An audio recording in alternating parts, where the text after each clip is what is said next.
Hi, this is Ronnie Whitaker. I would like to invite you into a space of spontaneity with me for a few minutes.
If you've reached this far in the video, then you probably recognize what I mean by spontaneity, or you maybe have.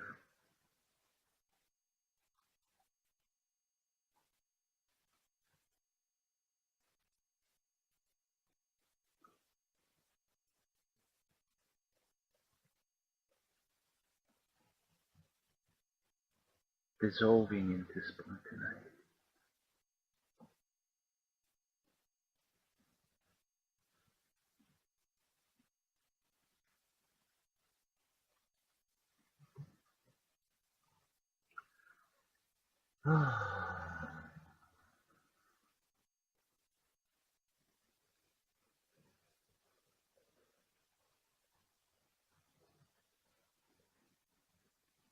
Where all of the spiritual teaching, well, there's so much of the spiritual teaching point to the space of spontaneity, the space of being.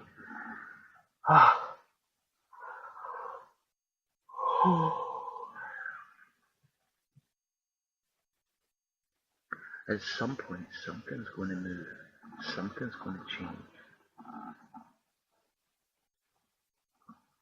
of its seemingly own volition.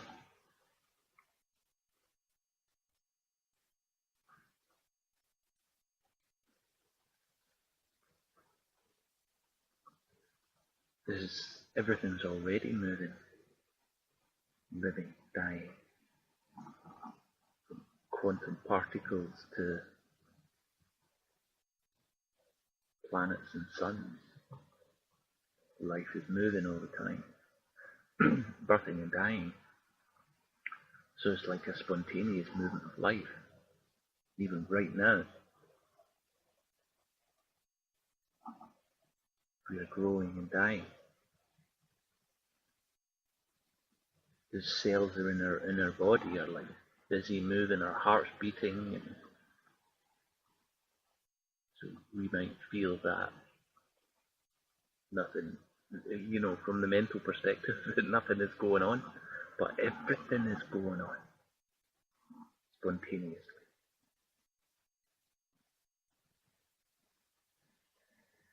Seemingly spontaneous to our mind and perception.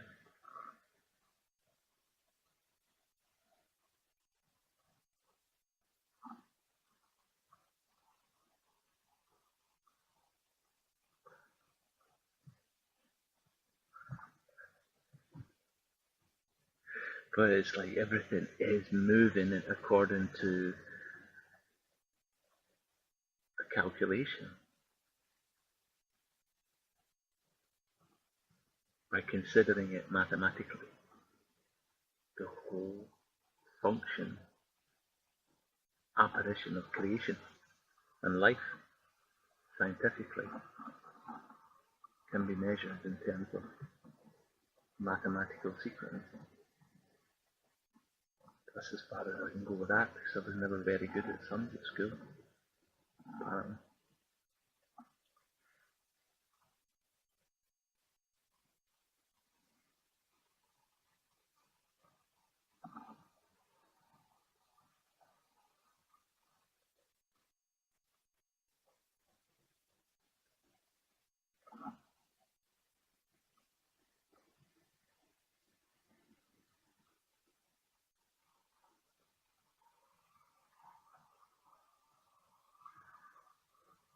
So that which can flip us out of spontaneity is the arising of identity in relation to our perceptions of the world.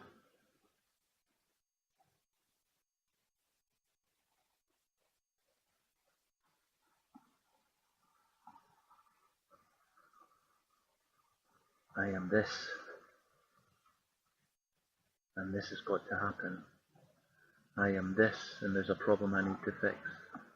I am this, and in fact, a lot of our unconscious life, unconscious living, arises from the unconscious belief that there is a problem, that there is something deficient,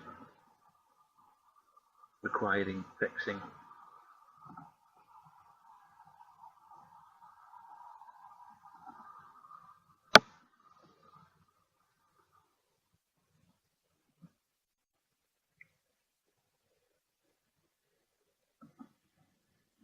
So there's an unconscious impulse that can drive us in relation to that. It's like a muddied up perception of there being deficiency and lack within us, and therefore and projected out into our experience.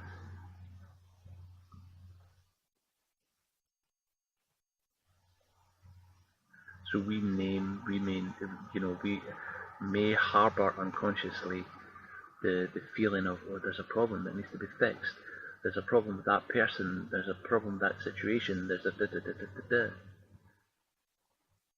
That we may hold unconsciously within our mind and act in relation to somewhat try to ameliorate, resolve, or fix. It's an unconscious impulse that drives most of world society. The need to have things, to accumulate, to do all of that,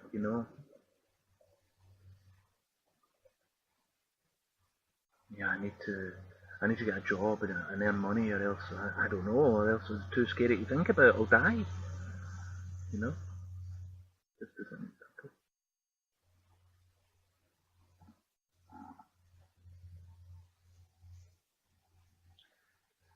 Well, that's not what the trees over there worry about, and they're still living.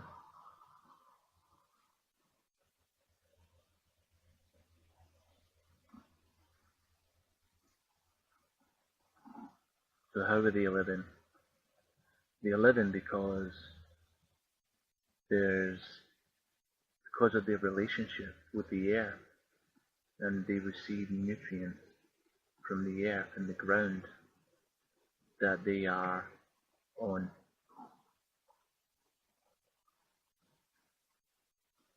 They receive water from the rain that pours on them. So there's a system that maintains and sustains the life of that tree.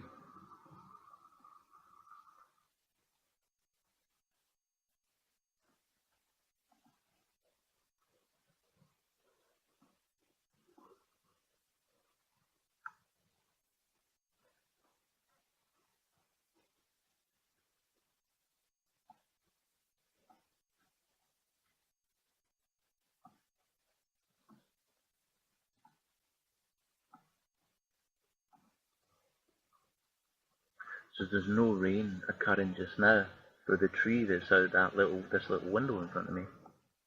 That tree isn't worrying about there not being rain. That tree isn't worrying about, oh no, is it going to rain tomorrow? Or what if it doesn't rain? I better go and accumulate buckets of water. Well, I've got to, oh no, where I can't get these buckets of water. So therefore, I'm going to have to manipulate something or somebody to get the buckets of water that I need. So for the human being, the worries about its living and its survival, driven by this impulse of deficiency that is led to do things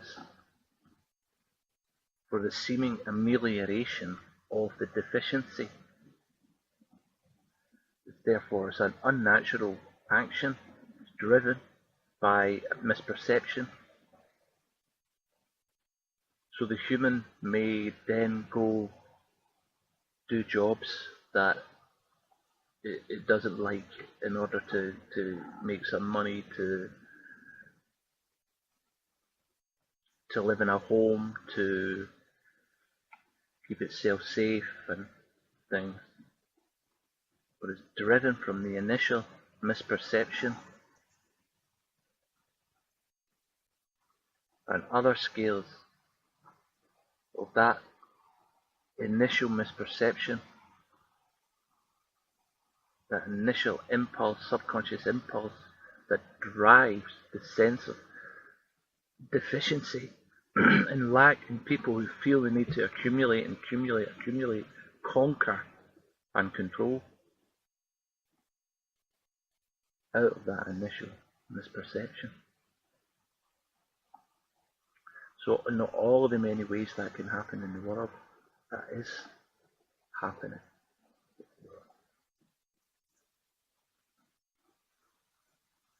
You can see the drive of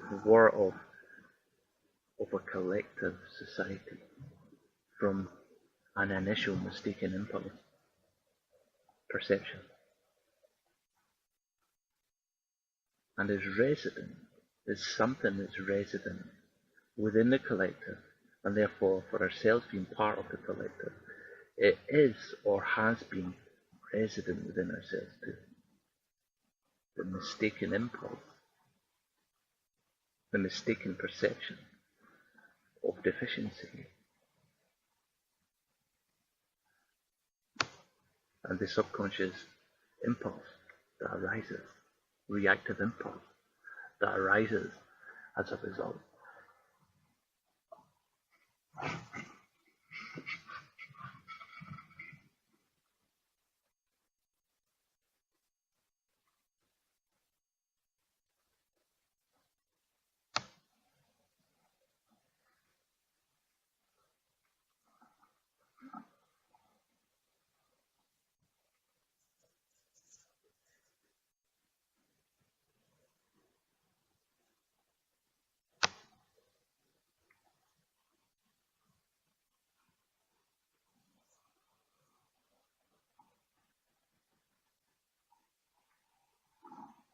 It's similar, it's the same impulse that causes many of us to fill ourselves up needlessly with more food,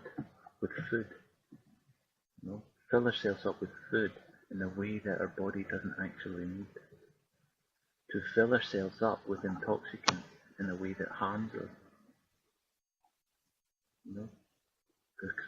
But there's something that we're looking to ameliorate, a problem, an issue, a deficiency, a discomfort that we're looking to ameliorate through all of these various actions, activities.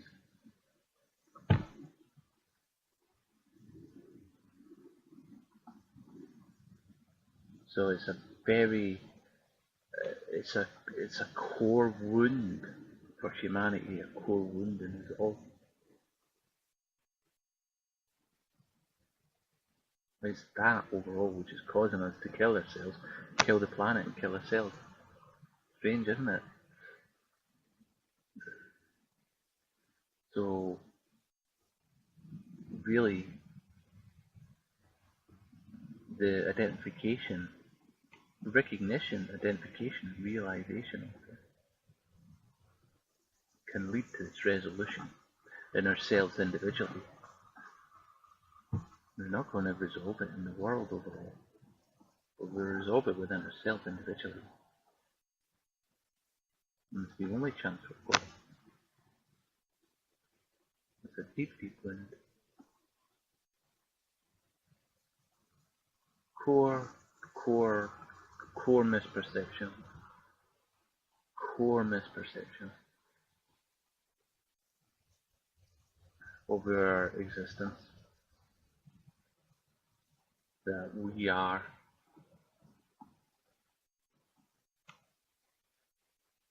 somehow deficient. That there is somehow a problem that needs fixed. It causes us to move outwards energetically, impulsively, forward move, forward thinking, forward moving, forward thinking.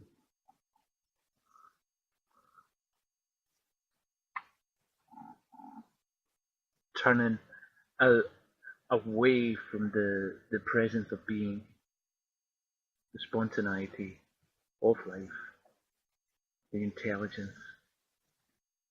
of life system, and the life of life itself, which is experienced only within ourselves. You know? So being here as is, without that forward movement, retract the forward movement, retract the arising of that impulse of there being an issue, problem, something that needs fixed, and just rest, you know, can be very challenging because that impulse causes us to go, causes us to move. We want stuff outside, situations, ideas and perceptions, situations that are made solid and solidified through that inherent core misperception and the beliefs that build up in relation to it. So the dissolution of that and the dropping out of that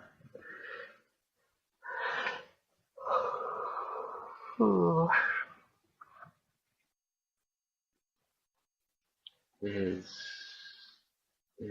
what I encourage you right now.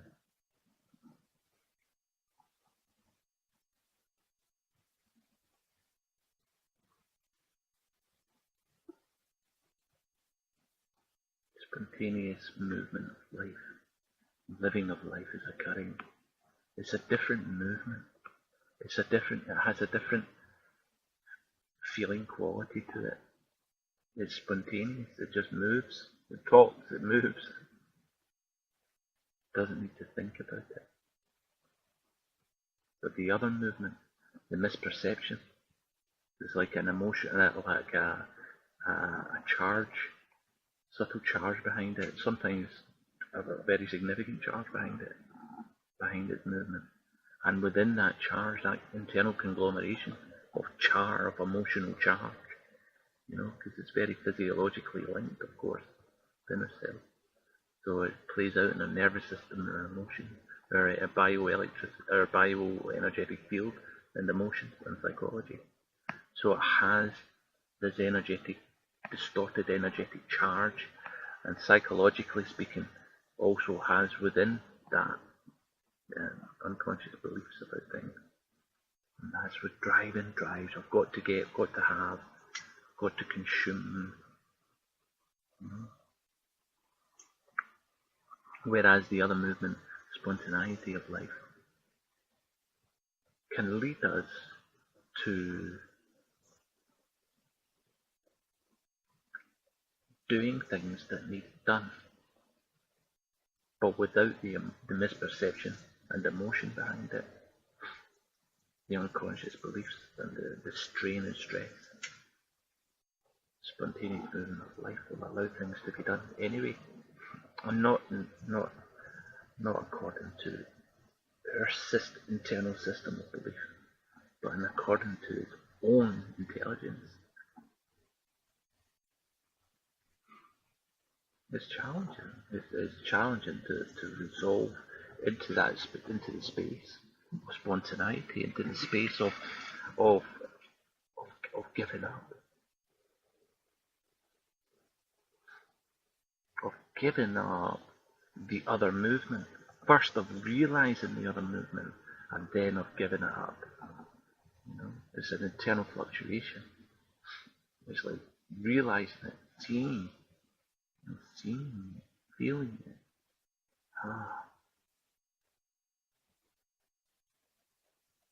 And then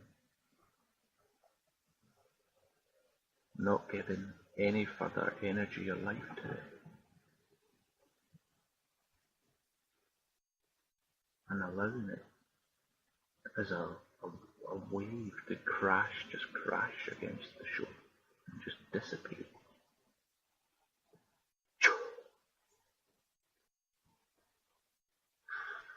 Flatline back into the ocean.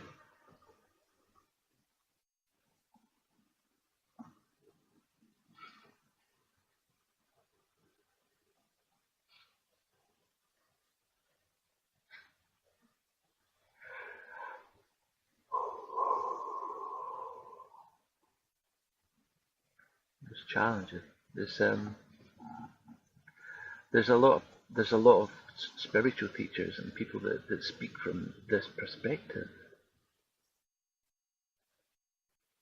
that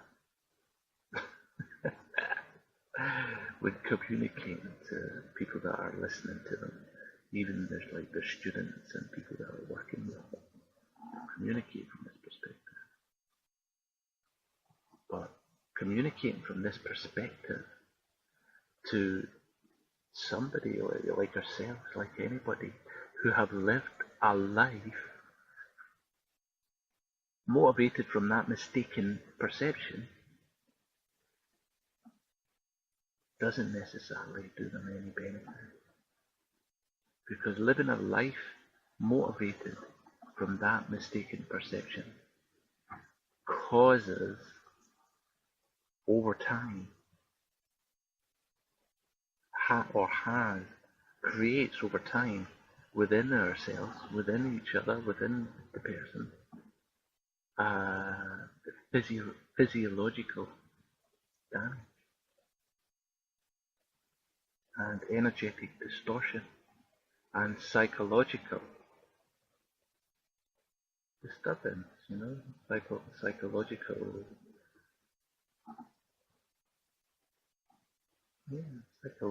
disturbances,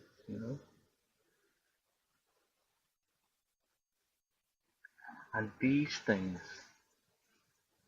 take time to resolve, to re-heal and re-resolve. So you can speak to somebody about just let go and rest and be here.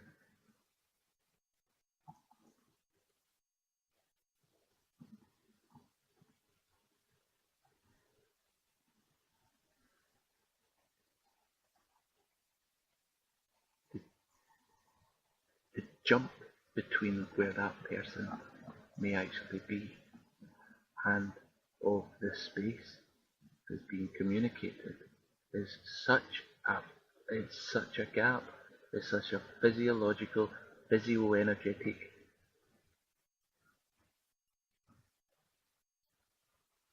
strain to realize and accomplish, and may well on a human level, instantaneously on a human level, could be considered virtually impossible. In order to accomplish it, there would need to be the accomplishment of it would need to occur another levels, somewhat deemed miraculous,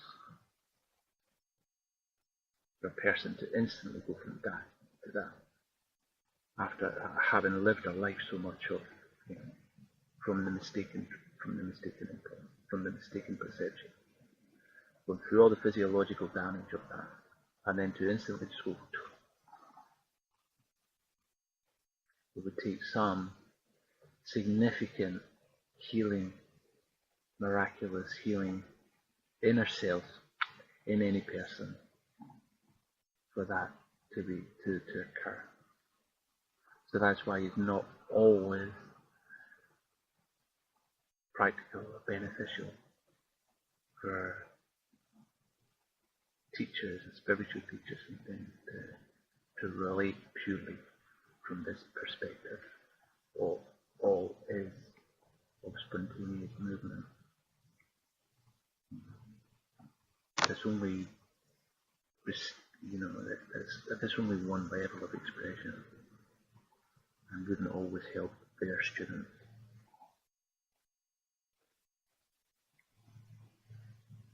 So even these teachers themselves who relate from this perspective, they themselves, I'm sure the majority of them, and I know a lot of them that I maybe have been aware of and read into, have themselves gone through a process. They haven't just all of a sudden went from think to think, from unconscious, from living a life of unconscious impulse to living consciously. To living a consciously realized life. They themselves, the teachers, have gone through a process of resolution to resolve themselves on all of these levels, physiologically, physio-energetically, psychologically. Did a lot of work in order to straighten all of that out before then they can actually realize and live as the experience of which they're communicating. So be careful with those dudes and women out there that may just communicate from that one level. Tie your head up in knots. You might understand it, like intellectually, what they're saying, but your body, your physiology, and everything, requires straightening in relation with it.